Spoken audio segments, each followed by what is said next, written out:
Hey, how's it going? My name is Mike. Communication isn't just about making sure that the customer can talk to you or making sure that you actually go talk to your customer. There's more to do with it, and there might be something that you're not really understanding. Like I didn't understand until I started talking about it. I did a recording and I listened to myself back and it made me think about something. So let's talk about how like your customer can see you, and it's related to putting out fires. Okay? Your customer can see you, therefore communicate with you.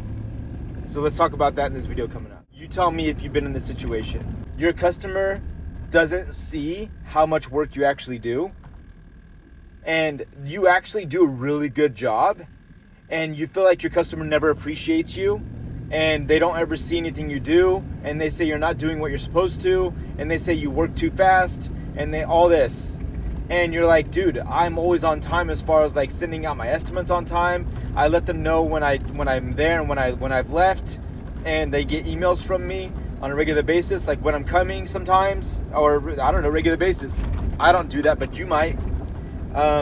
You give them discounts. You might even give it a price breakdown. I don't do that either, but you might, and your customer still doesn't see the value in what you're providing. So you think that your customer is not really wanting to pay you what you're worth.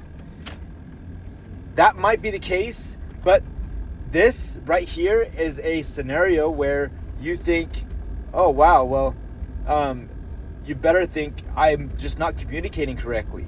There is a miscommunication. And it's so easy to think that I'm just not valued, I'm not appreciated, that it's their fault. And it's not that it's a fault. It is on their part, but it's also on yours. It's not considered a fault on either part. It's an error of communication. That's all. So there is a fault line being created and it's just a matter of time before it ruptures because of an error in communication.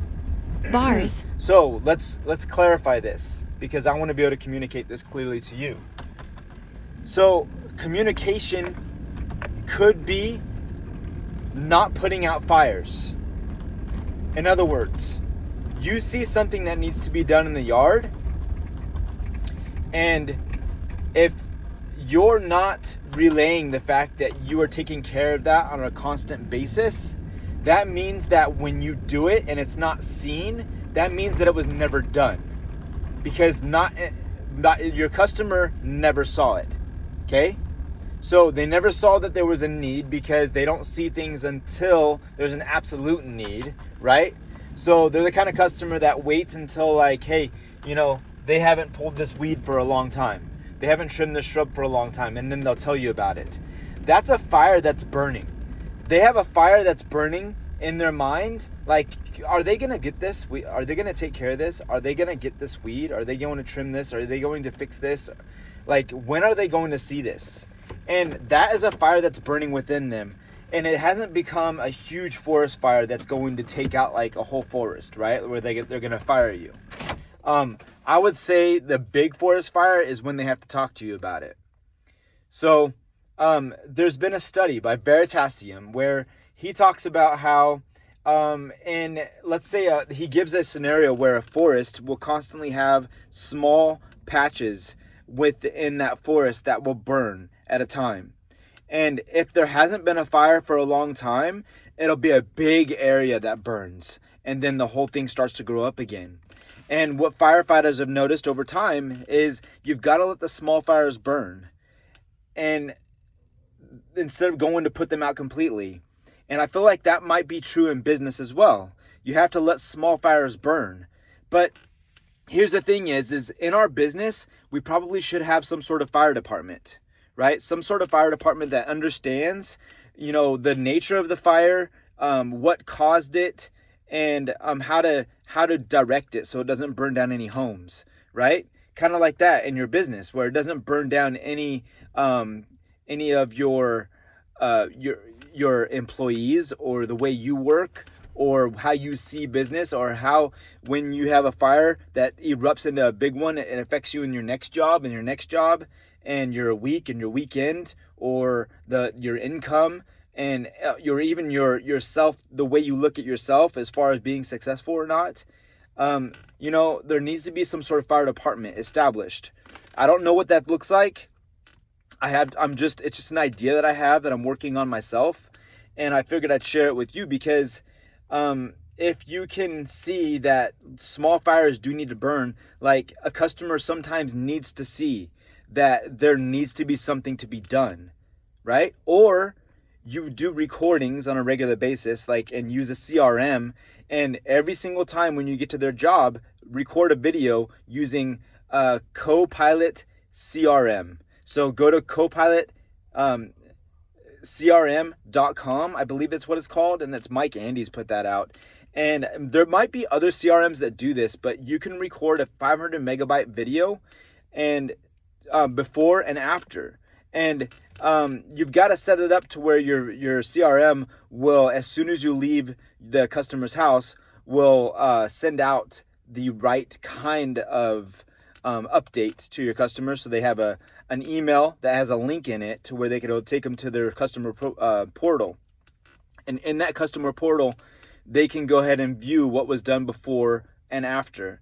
And the reason why that's important is because there's a small forest fire, right, in that person, thinking that, hey, there's not much being done here, okay? And the big forest fire is we need to get somebody else, okay? That affects you negatively.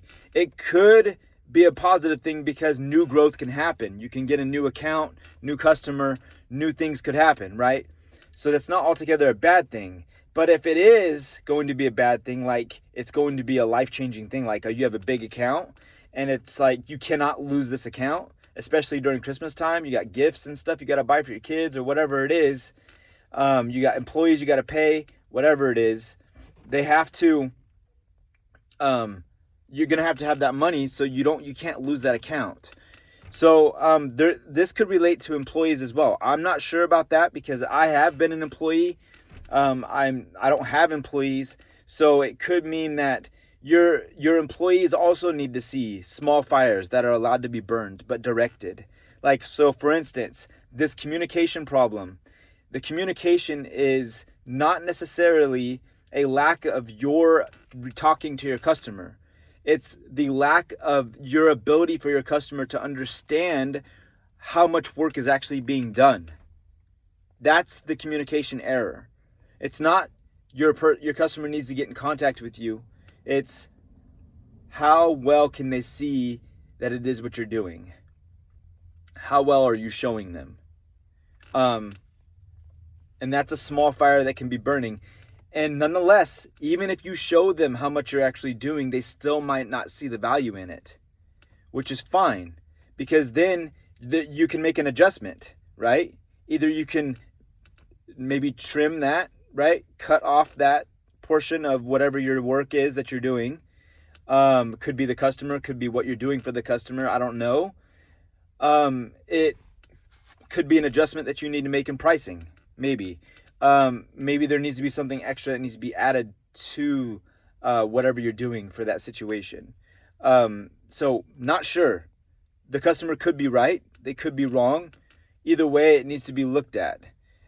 But there's no way to communicate your value if your customer always sees that when they come home, their house always looks the same.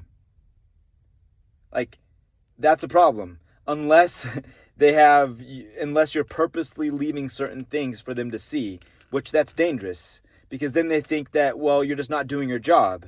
So therefore there's loss of value there as well. So, all right. Hopefully this helps somebody in your business. Merry Christmas to you and all the best to you in 2026.